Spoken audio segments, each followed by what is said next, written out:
welcome to the Philosopher's Compass. This is a podcast about how philosophy can help us live better lives. And I'm your host, Meredith Alexander Coons. You can follow me online on my Substack, The Stoic Mom, and tune into any of the other episodes of the Philosopher's Compass. Today, I'm just overjoyed to have my guest, Sharon Lebell, joining me. And she's an author, a musician, and a modern philosopher, best known for The Art of Living, a book that we're going to chat about. It's a contemporary interpretation of Stoic wisdom. It's one of the books that got me first interested in Stoicism, and I've admired her ever since I first laid eyes on the book. Through her writing, music, and speaking, she helps people live with greater clarity and purpose, which is very well aligned with this podcast. And she brings warmth, wisdom, and insight to conversations about how to live a meaningful, serene, and dignified life in a complicated world. So welcome, Sharon. Thank you.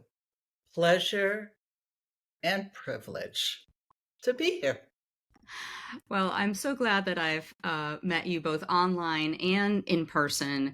And I, treasure you as someone in our Stoic community who is also a super well-rounded human being who understands that this is not just academic. And as such, I know you're the author of this great book, Art of Living, the classical manual on virtue, happiness, and effectiveness. This is a really amazing translation of Epictetus that really brings it to modern audiences in a way that's very understandable, very relatable. And I think it played a big role in helping launch the popular modern Stoic revival. And, when it came out, there wasn't as much out there about this. And so I wondered, how did you decide to write this book? And what was your process like? So we have to roll back the tape to, let's see, it would have been the early 1990s.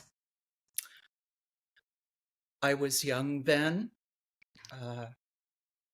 a mother of what felt like a million children, a householder.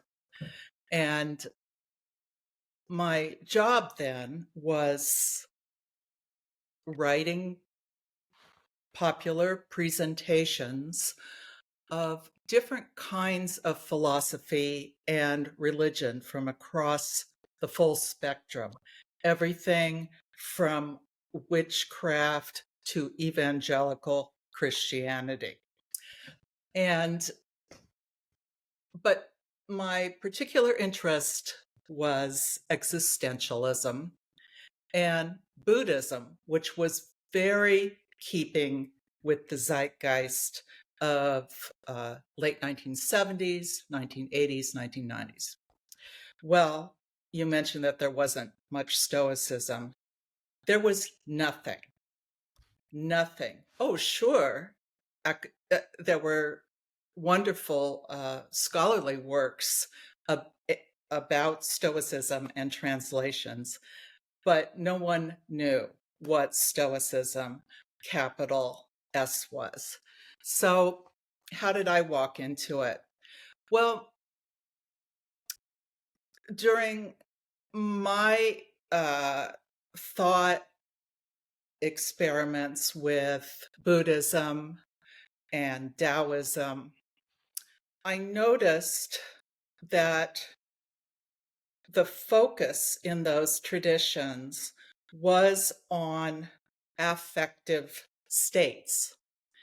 Or I should say, I shouldn't so much attribute that to the traditions themselves, but that was the feeling of the time.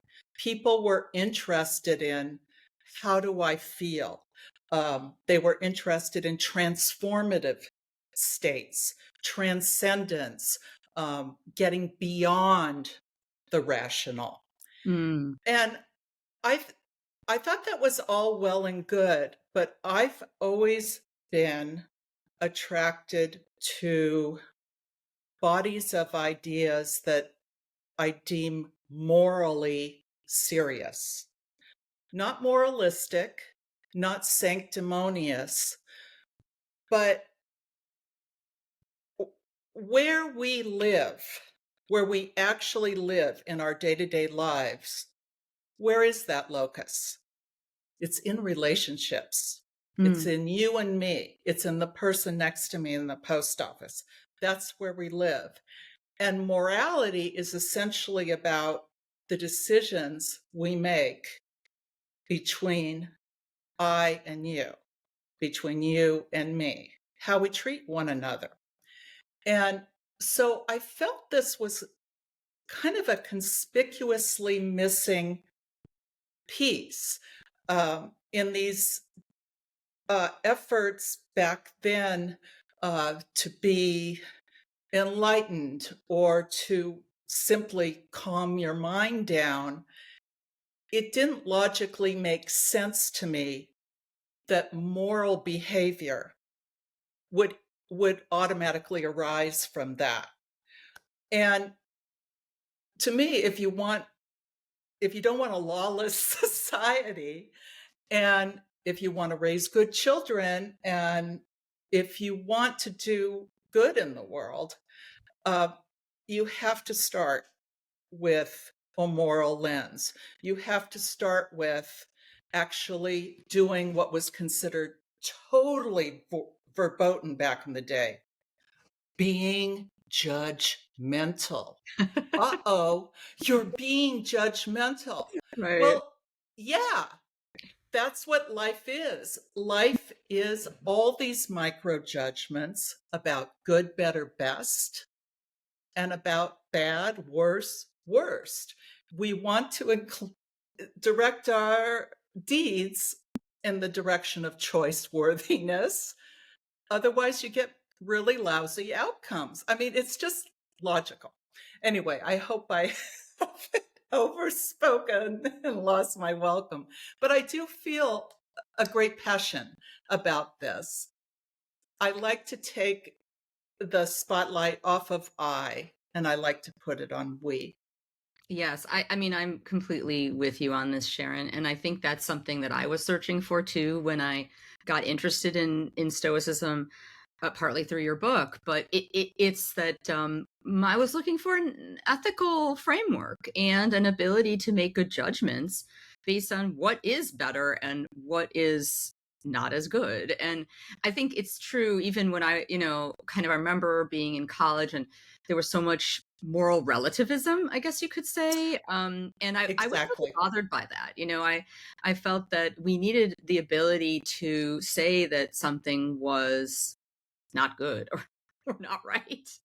So even I mean, maybe not in my case a religious sense, but in a sort of a philosophical sense or an ethical sense. Yeah. So you're very welcome here. With your opinions, and I Thank totally you. share them. And I mean, I was looking back at the date when your book was published, 2007. I mean, that was definitely way before a lot of the other, yeah, as you said, you were really a pioneer in this. So you were looking for something that, I should say that the original book was published in 1995. oh my So gosh, we're talking early Paleolithic. somehow I've missed that. I missed that detail. I was looking at Yeah. a different date, and that's even more remarkable, I would say, because that it just wasn't even part of the conversation. I don't think. Oh, it wasn't part of the conversation, except that as a popularizer back Hmm. then, I was the person the academics loved to hate because I was accused of, dumbing this noble philosophy down. And I, I believe that scholars and popularizers can not only coexist in this world, but even be kissing cousins, because the popularizer is the one who invites the regular person to try a new body of ideas that they wouldn't otherwise have the stamina or the interest to try on. So, nobody was back then was, oh, I just think, on my cigarette break at work, I'll just read Epictetus's Right. discourses. No, no, you need you need to first get a whiff of the perfume Hmm. of a set of ideas, and then you decide, hmm, this is making sense to me, and then you go to primary sources. Anyway, it was pretty funny because I got pounded, but my book sold more. Yeah, yeah. Your book is like enduring around the world. So, it goes to what you just said earlier. You mentioned about how, there was an impulse towards, sort of almost a self-centered, spiritual, how can I find calm and tranquility in my life, versus an other-centered, approach. And I feel that the popularizers, so to speak, or the people who are sharing and spreading and teaching about this today, have that second impulse to actually help other people learn something that will help make their lives better. I mean, a purely academic approach does not take that into account. It's not about a practical wisdom necessarily, but about, the study of it and kind of the comparison with other sources and so on. I mean, speaking as a former academic myself, I think, that was one reason that I left a PhD program, is that I didn't really feel that the kind of work I was doing there was bringing anything to other people. And I wanted to do that. I wanted to share with and be in community with people who could learn from each other and learn to, yeah, frankly, live better or learn more about the world, as opposed to kind of navel gazing in the case of what I felt I was doing at the time. Yes, make makes sense. Yeah, yeah. And so back to the book. So it came out, wow, it was the 90s.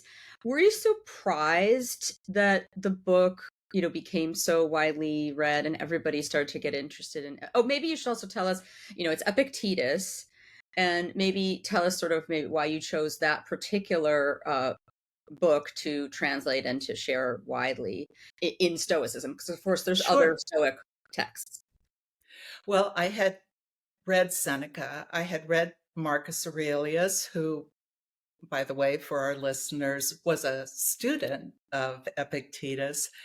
And I just found Epictetus,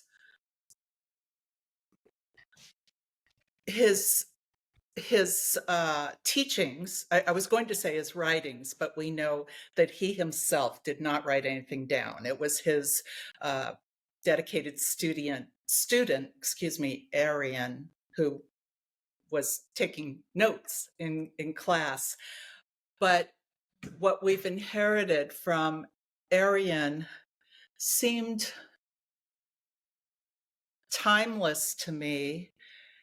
And I liked the figure of Epictetus himself. I liked that he was born a slave. I thought that brought a certain intellectual humility. I liked that he was lame, that he wasn't treated as the big man on campus, so to speak, that he knew. This could completely be my projection, but especially because he came from a highly stratified society, he knew what he was speaking to regular people because he was a regular person. And that's who I'm interested in. Yeah, it makes perfect sense. I mean, and also it's kind of a very pithy, in a way, I think, summary of Stoic ideas for people who are just getting an introduction to it. And then I guess the book really took off, huh? Yeah, I I was gobsmacked. It didn't make any sense because, again, people weren't thinking that way. But what was interesting is the readership for the book at the beginning was almost exclusively men. Hmm. It was particularly embraced by military men. and lawyers.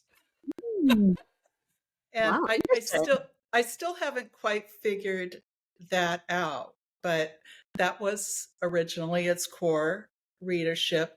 And then it just got past word of mouth. The book has never had any formal publicity or Mm. advertising. It's Mm. just been something people give to other people, and even on I mentioned the military connection. It's soldiers give it to other soldiers on the battlefield in Iraq. It it was circulated a lot, and which makes sense because all said and done, if you had to explain to a person very briefly, well, what does Stoicism do? Mm. Well, it helps you get through adversity, also known as life itself. It it um, it presumes that life is hard, that what's going to happen is you're going to be thwarted. You know, you're going to want X to happen, but Y is going to happen. Well, what are you going to do about it? So it really takes us back to basics, I think. Mhm. Mhm. Mhm. Yeah, it's so interesting. I can definitely picture those audiences getting a lot out of your book, and I certainly did. I was curious about your own life and which Stoic practices or Stoic ideas have made an impact for you or have you integrated into your life? Yeah. Again, back to basics. Okay, we know that Stoicism 101 is the dichotomy of control, which, at this point is some people would consider a platitude. Pay attention to what you can control and take your attention off of what you can't control. This is such a powerful idea in practice. And I know you know this, Meredith. Yes. If we stop and we think about a situation that has us absolutely stymied and we're all jacked up in our emotions, we're angry or we're jealous or we're fearful or whatever it is, or, a whole cocktail of those things going on. If you stop and you just draw a line down the center of the page and you write at the top, I can control this, I can't control that. And of course, the list of things you can't control, it'll go on a long time. But if you're really paying attention, you find out, oh, I can control this little thing. I can control that little thing.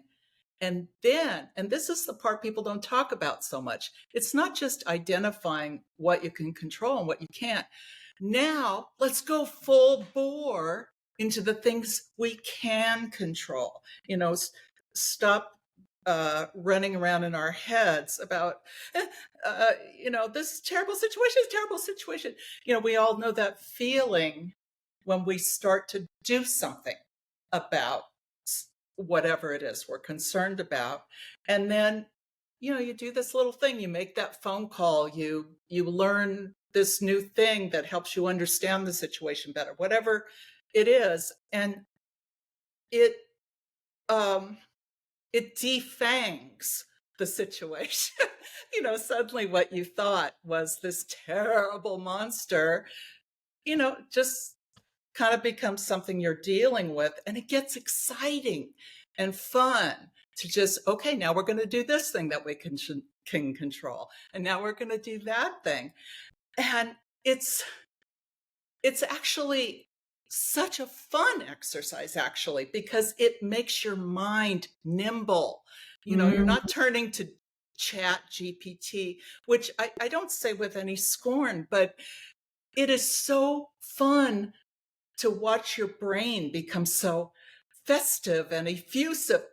Well, shoot, I could do this. I could do that. I could, and then you become the little train that could. And I think I can. I think I Yeah. can. I think. Anyway, so that is a huge thing in my life. I go back to that over and over and over again. There's so much creativity in the way you're thinking about it because you're bringing this kind of energy and joy to this. I mean, a lot of people would have a much more kind of somber view of it, but I love how you took it towards, let's then in a way get creative with what we can do and what we paths we could take and get excited even about them. That's the next level. So I love that, Sharon, and I think that's going to inspire me going forward with some of the many things that I'm working on in my own life, that, let's get excited about these options and these things we can do. I love that so much. And then, do you also kind of think about the virtues and sort of the ethical framework of Stoicism? Does that interest you? And if so, like, any thoughts on it? It it does, because the focus is virtue. The the division into the the four formal virtues we've inherited from ancient Stoicism, I I find them limiting. Mm. I it, I think they're a good place. Courage, temperance, wisdom. What's the other one? I'm Justice? having a justice. Excuse me. Absolutely terrific. Every single one of them. Organize your day around them. Uh, However, again, because I am so focused on really on two things. I already said the relationships between people, because to me that is the definition of life. Um, but secondly, human vulnerability. One thing that I don't think informs the classic understanding of Stoic virtue is an accommodation of human frailty. Uh, and this is not surprising, because it was written, these ideas were conceived of by men. I'm not saying that in any kind of, hostile, or, let's set up this, antagonistic binary between female and male. But the thing is, because female ontology, let's say, um, is wired to be aware of babies, for example, whether you actually have a child or not, you have a direct experience of seeing the helplessness of human beings. And of course, also females as caregivers often tend to be the ones who take care of the frail seniors. Or at any time in our lives, there are just times when we're vulnerable, whether you're a man or a woman. And I feel that those four virtues, as good as they are insufficient, because to me, they have to do with a kind of uh, a ever approximating a certain perfection of the self, Mm.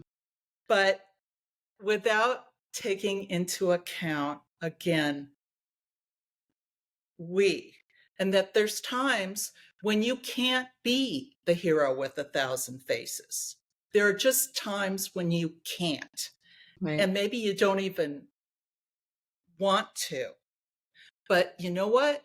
You can be altruistic. I mean, to me, I would not subordinate altruism to any of those four formal virtues. Mm. And I think altruism is absolutely fundamental to anything that looks like a humane world.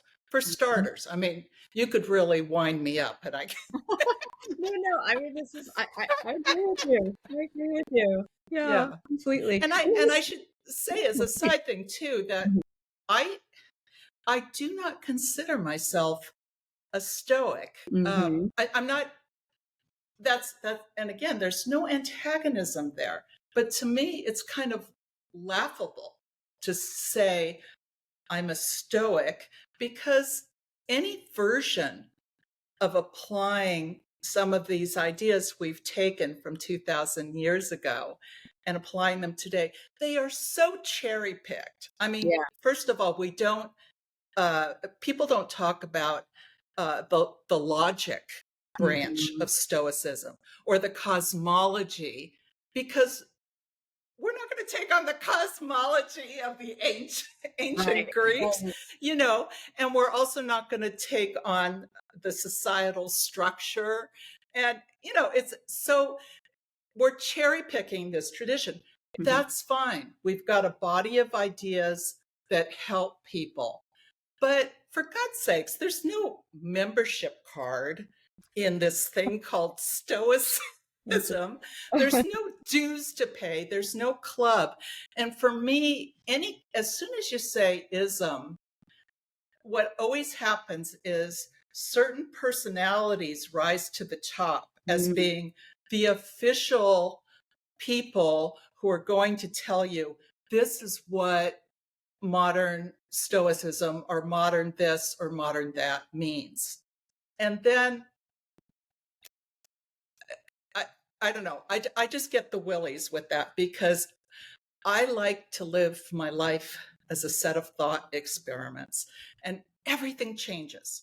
Everything changes all the time. I'm old enough to see that certain thoughts that were ascendant a couple of decades ago and were considered eternal truths are laughable now. And the same thing is going to happen a, a couple of decades uh, or even days out, given how fast life is accelerating these days, changes in tech and so forth. Yeah. Um, so there's nothing hostile in what I'm saying, Mhm. but I always want to be free to test and then exercise ideas for living the best possible life, even if they were to come from my drunk Uncle Herman. You know, you know, I don't want to try to give a kind of false imposed authority to something because it's ancient. Therefore, Right. because Right. it's old, it must be true. You know, Yeah. that's silly. Yeah. Anyway, No, I yeah, understand what you're saying. I do think that like there's a tendency to go towards these sort of orthodoxies where like, oh, now exactly. this is stoicism and it's my way or the highway. And then, I also don't really appreciate that. And that was part of the impulse behind my book that I came out with in January, Beyond Stoicism, Exactly. because the idea is to look at a lot of different philosophies from Greek and Roman times. And yes, they're all ancient, but we're kind of trying to bring them up to people who may be able to find very interesting or useful ideas for living today.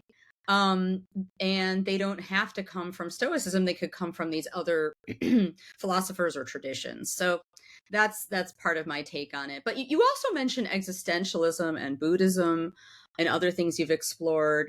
I was curious about, which philosophies and traditions interest you and why. I know that could probably fill many podcasts, but maybe just a few thoughts on that. Well, uh, what I'm about to say embraces many traditions, Mhm. uh, but I am a huge fan of what you generically can call meditation. And what I mean by that, because of course there's this form of meditation, there's that, blah, blah, blah, blah, blah, blah, blah. What I mean by meditation is any technique one uses to step back from being identified with your life as you know it and to simply drop in, observe the workings of the mind, to see that thoughts appear and then they go away, emotions appear and then they go away. And in doing some kind of meditation practice, and I never prescribe, because for some people it is a walk in the redwoods, and for another person it's yoga, and for another person it's transcendental meditation, or it's mindfulness, you know, whatever floats your boat. But I just think it's so important to have the direct experience of seeing how much we make up what we think is true Mm. about life and ourselves. And it's just, and frankly, from the therapeutic point of view, it is just so good to settle one's mind on a regular basis. And I'm not talking about, shipping yourself off to some silent meditation retreat for 2 months. I I find great benefit in just taking 5 minutes here, 10 minutes there to let go, step. I mean, even and especially when it feels hard or Mm. when it feels impossible. It's like, well, I can't do that because there's important things happening, and and the house is on fire, and the world is. That's the most important time, because I think that's when we're most likely to be yanked around by these kind of manufactured falsehoods. Mm. We can often predicate our lives and our moments on. Mm. Yeah, I'd love to meditate with you someday. Sure. Inspiring me again, because I have practiced meditation, but I do find that I sometimes alternate between, my mind sort of racing or I'm falling asleep. So, which probably Yeah. means I just don't get enough sleep, and I think I could get Yeah. more. But Yeah. anyway, I think it's great to hear your description of it, because it's again also not prescriptive. It's here's how you can just use it in this way to benefit yourself and your mind. And I was curious, this is a question I've been asking some of my guests, because I'm very interested in this area. Does your work on philosophy bring you joy? Oh, yes. And the reason it does is it comes from just stopping and saying, suppose, dot, dot, dot, dot, dot. I love to look at an idea utterly afresh, as if I'm the proverbial, space alien, and to consider an idea, with those eyes of innocence and wonder, and then take it to its fullest extent, especially when in unpacking an idea, eh, you run into blocks, or you run into uh, something disturbing about the idea and its application. I hope I'm not being overly abstract, but that, to me, the joy is in starting with suppose and Mm. seeing where you get. It's that curiosity you're bringing to it, and kind of a sense of discovery. Well, there's something else I want to ask you about that's not strictly about philosophy, but it's your music, because you're a really accomplished musician. And I'm curious about your music and how is it related to your work as a writer and philosophical thinker? Okay. Well, first of all, what I play is a supersized hammered dulcimer. Here, I've been, oh, you can't see it. Oh, Can't really well, see, but yeah. it's, it's ginormous. It's got 100 strings and Oh, wow. you hit it with mallets and it has a sublime sound. What does this have to do with philosophy or anything else? Yeah. I think, well, okay, I'm going back to the well of Stoicism. And it's one of the things it emphasizes is the notion of duty, which again, back in the 1980s and the 1990s, duty, ew, ew.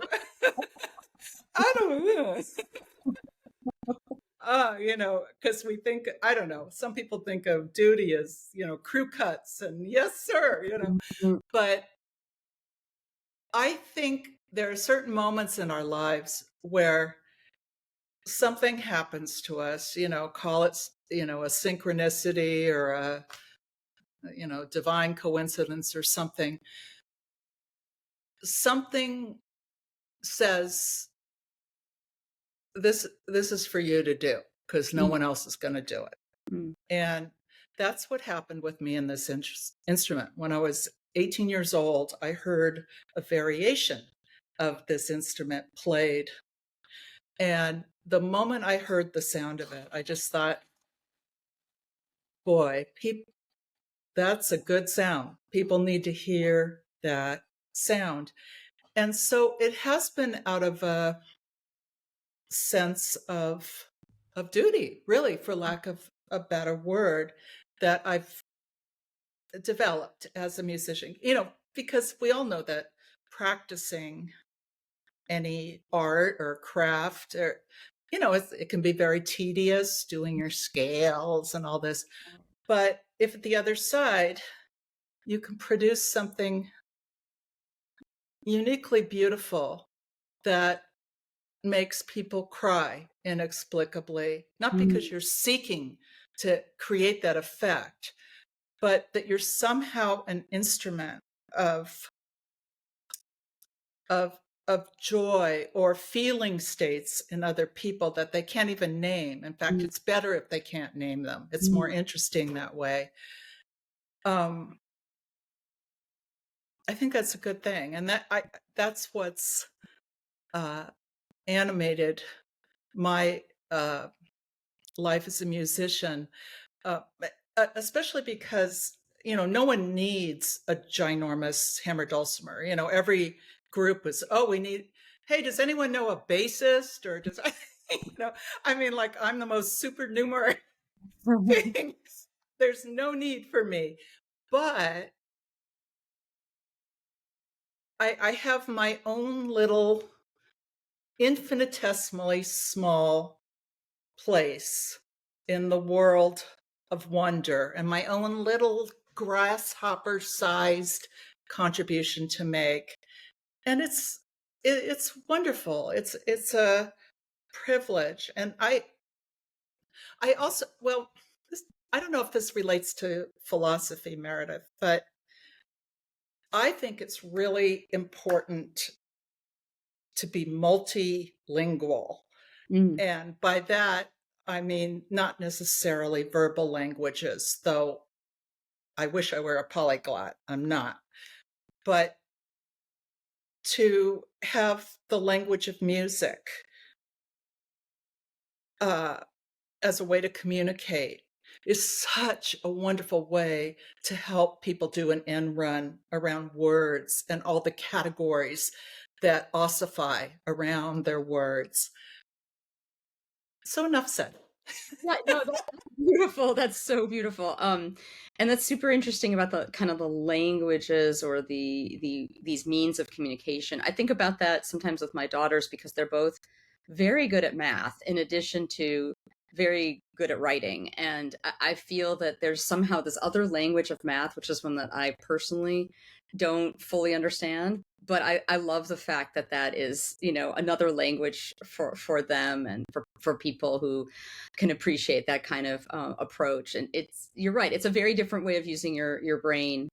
And well, speaking of kids and motherhood, I know you're the mother of some really cool human beings. And I wondered if you would be willing to share a little bit about your parenting philosophy and kind of what you've learned from motherhood, and maybe how it applies to philosophy itself, sort of back and forth on that. What would you like to share about that? Sure.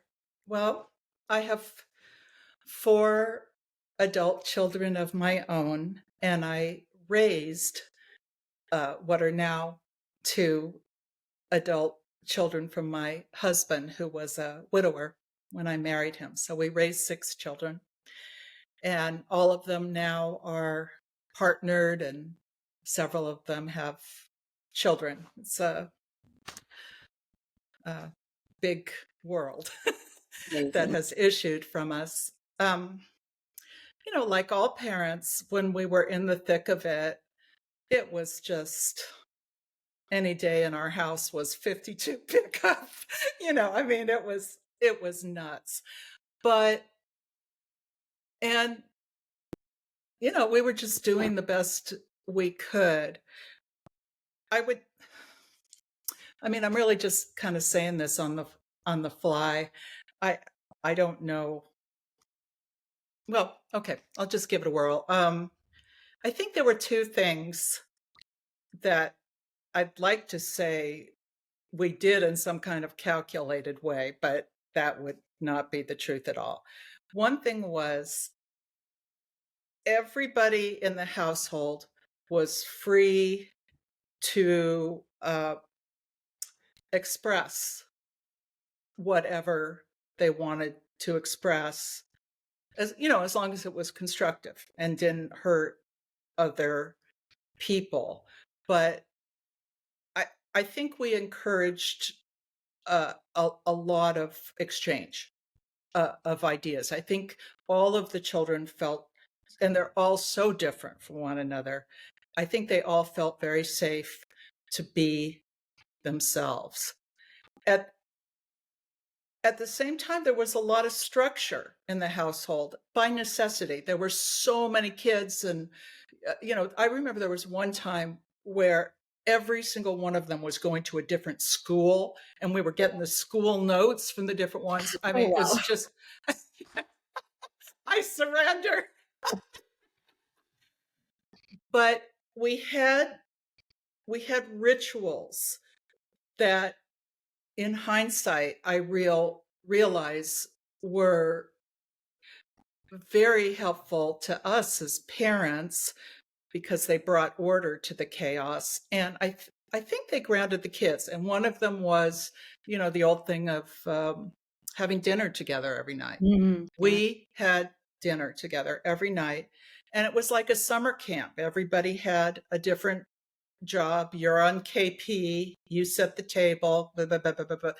And we also had every Friday night, we had Shabbat dinner, which was not a particularly religious event, but it was Friday night. You didn't go out and just do whatever.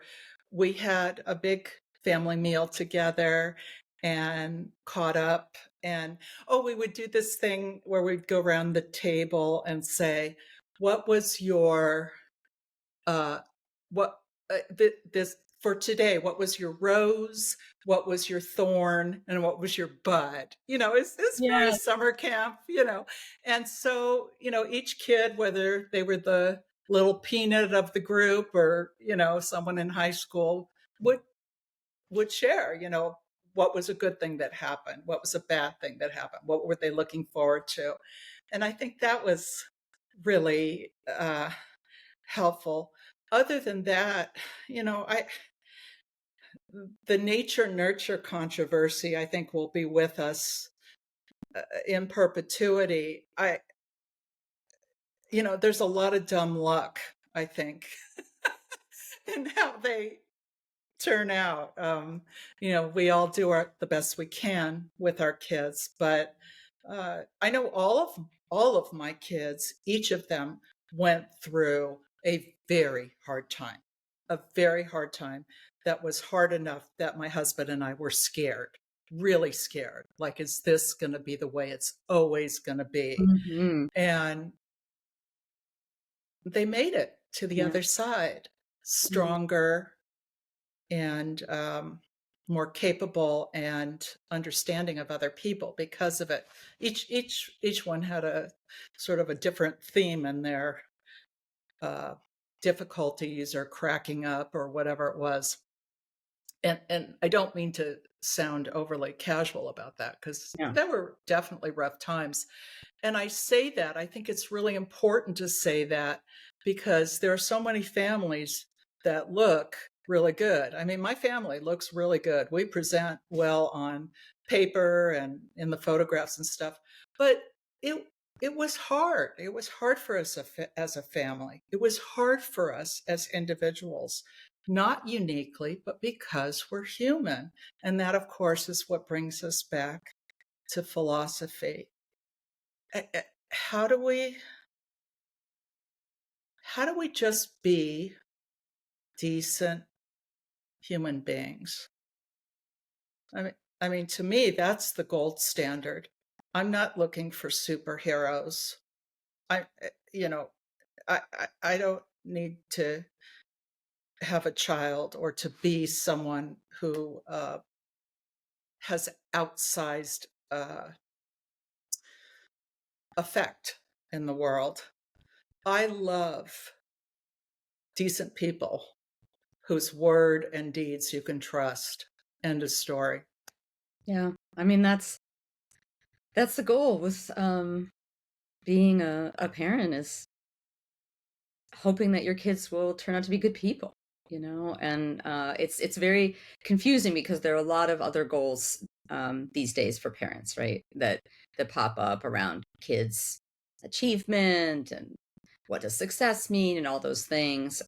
So you constantly have to remind yourself of what the real hope is, which is, as you said, decent people, raising decent people, and having a family of decent people. And um, I know your kids are now adults. I have one kid who's become technically an adult, according to the law. And I was sort of curious, like, what does it feel like having adult kids at this point? Oh, it is such a joy. I mean, it's payback time because Oh, can't wait. because yeah, it's so cool because you see them acting with maturity and creativity, and you're not having to be behind them, urging them on. And to be just fast forwarding things, seeing your kid become a parent is it's it's just astounding. It's just astounding. But when I humorously said it's payback time, it's because that's when you start to see that all those values you worked so hard to instill, you see they're there, and that they're better people than you are. I mean, that's what I see in my own children. They're like the improved version. Buy When- that model. Oh, it's so funny and great. Oh, And that's it's the great. dream. It's Yeah. great. Yeah. Yeah. Oh, Yeah. that's amazing. Wow. Yeah. And I guess I just wanted to kind of go towards the theme of this podcast for a few moments, which is how practical philosophy helps us shape our own lives and shape our own sense of life's purpose. And I was wondering if you might share, how have you explored your own sense of your life's purpose? You did talk about that towards the beginning of this discussion, but is there anything else you'd like to share about that?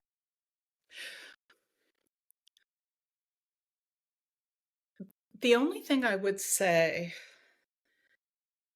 to that point, to finding our purpose, is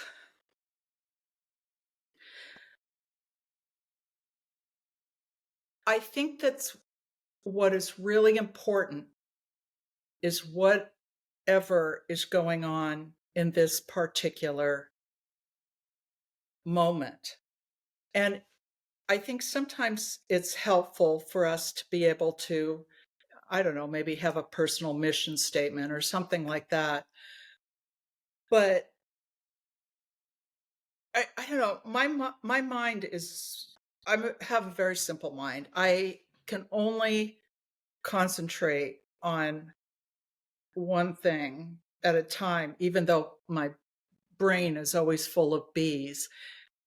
And I've always felt that, not felt, but believed that if we, and I use this term actually in The Art of Living, if we caretake this moment, if we just give this moment the best we've got with whatever we have at hand within us and around us, purpose takes care of itself. And that's been a helpful way to think about that for me, because otherwise, especially when I was younger, purpose got mixed up with ambition, which then would mess with my head and bring up comparisonitis, or my values would get all twisted. But if I'm simply doing what I can, not effortfully, to just somehow elevate this moment,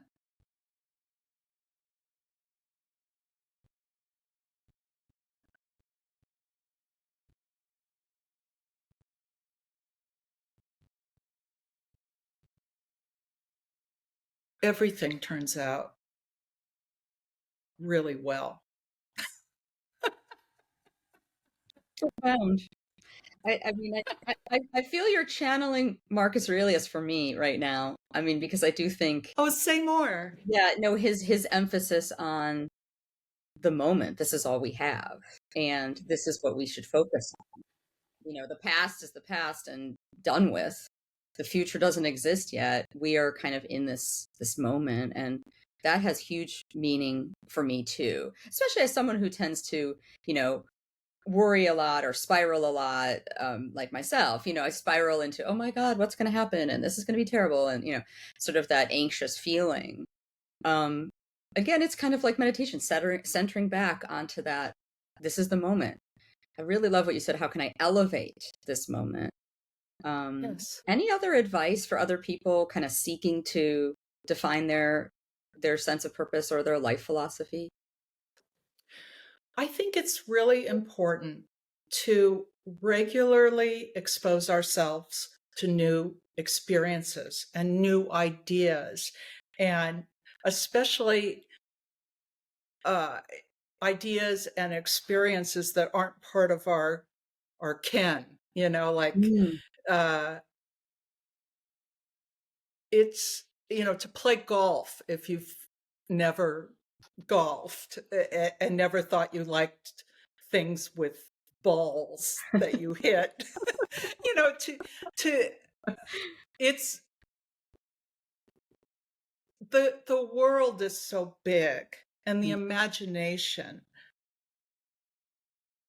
is so elastic that I think we really do ourselves a favor to I'm not in any way negating the idea of having a few things in your life to which you give your heart and your soul. We have to have that core.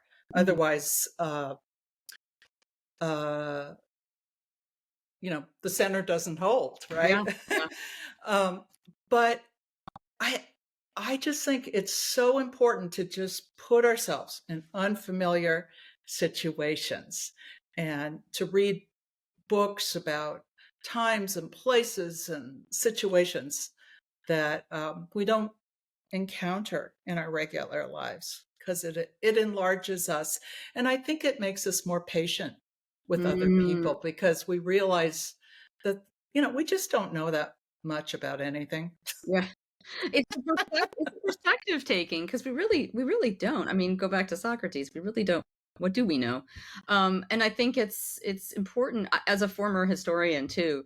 Look at other times and places where life has been extremely different. And as you said, things were held to be 100% completely valid that we now look at and with shock or horror or, how could people think this?